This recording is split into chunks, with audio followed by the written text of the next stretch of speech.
ডিম পাহাড়ের চূড়ায় ওঠার নতুন অভিজ্ঞতা আমাকে দুবার ভাবতে বাধ্য করেছে। কারণ আজ থেকে মাত্র কয়েক বছর আগেও এখানকার জনসাধারণ কখনো চিন্তাও করেনি যে 2500 ফুট উচ্চতায় দুর্গম পাহাড়ের চূড়ায় এমন একটি কাল্পনিক সড়ক বয়ে যেতে পারে। সত্যি কথা বলতে এই সড়কে আপনার পদার্পণ না হলে আপনি কখনো বুঝতেই পারবেন না কতটা প্রতিকূল অবস্থা ভেদ করে নির্মাণ করা হয়েছে এই সড়কটি। তাই হিল ট্র্যাকিংয়ের সময় অত্যন্ত সাবধানতার সাথে আপনাকে সামনের দিকে এগোতে হবে। একটু ভুল হলেই 2500 ফুট উচ্চতা থেকে যে কোনো সময় ছিটকে যেতে পারেন। তা না হলে পাহাড়ের খাড়া ঢাল আর সেই সাথে 90 ডিগ্রি পর্যন্ত পাকানো সড়ক যে কোনো সময় আপনার জন্য বিপদ বয়ে আনতে পারে। উনি কি অনেক রাফ চালাইছিল ভাই নাকি? না, না, না ব্রেক ফেল করছে, ব্রেক ফেল করছে। হ্যাঁ, ব্রেক ফেল করছিল বলছে। আল্লাহ রে। ইঞ্জিন ব্রেকই ছিল না। এটাই হলো ডিম পাহাড়ের সেই সর্বোচ্চ চূড়া, সমুদ্রপৃষ্ঠ থেকে যার উচ্চতা প্রায় 2500 ফুটেরও কিছুটা বেশি। দূর থেকে পাহাড়ের সর্বোচ্চ চূড়াটিকে অনেকটা ডিমের মতো দেখতে হওয়ায় স্থানীয়রা একে ডিম পাহাড় নাম দিয়েছেন।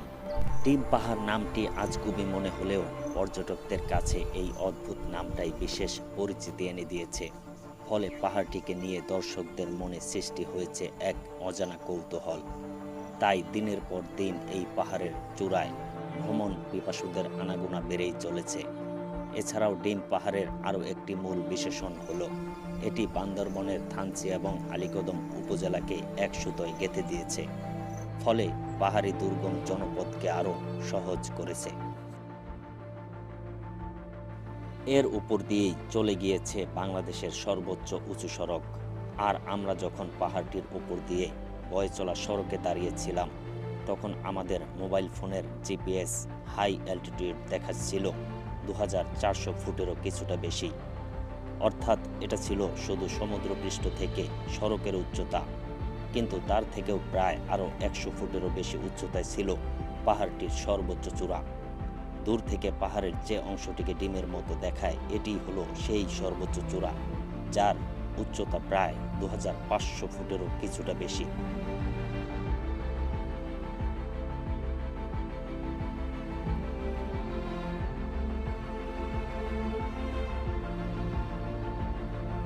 এই পাহাড়ের উপর দিয়ে বয়ে চলা সড়কে ওঠার সময় আমরা একটু ভিন্নধর্মী প্রতিকূল আবহাওয়ার সম্মুখীন হয়েছিলাম।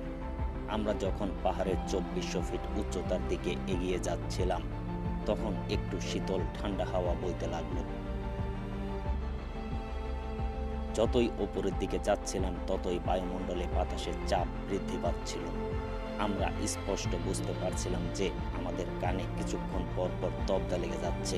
আমরা যখন 2400 ফিট উচ্চতায় পাহাড়ের ওপর নির্মিত সড়কে পৌঁছালাম তখন মুহূর্তেই এক অদ্ভুত কাণ্ড ঘটতে শুরু করলো আমাদের সাথে। হঠাৎ আকাশ থেকে মেঘগুলো আমাদের আচ্ছাদিত করতে লাগলো। সাদা মেঘগুলো যখন আমাদের স্পর্শ করে চারিদিকে ছোটাছুটি শুরু করলো তখন আমাদের জন্য এটা ছিল একটা নতুন অভিজ্ঞতা।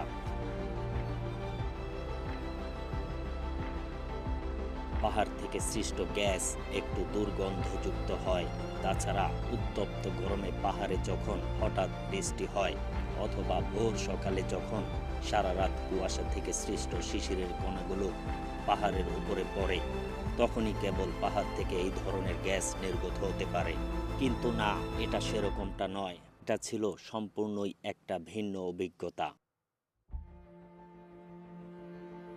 এই সড়কটিকে শুধু থানচি এবং আলীকদম উপজেলাবাসীর জন্যই নয় বরং সমগ্র বাংলাদেশের জন্যই একটা নতুন মাইলফলক হিসেবে ধরা হয়ে থাকে।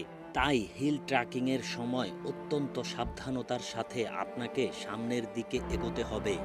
একটু ভুল হলেই 2500 ফুট উচ্চতা থেকে যে কোনো সময় ছিটকে যেতে পারেন। বিশেষ করে বর্ষা মৌসুমে বাড়তি সতর্কতা অবলম্বন করা অতি জরুরি।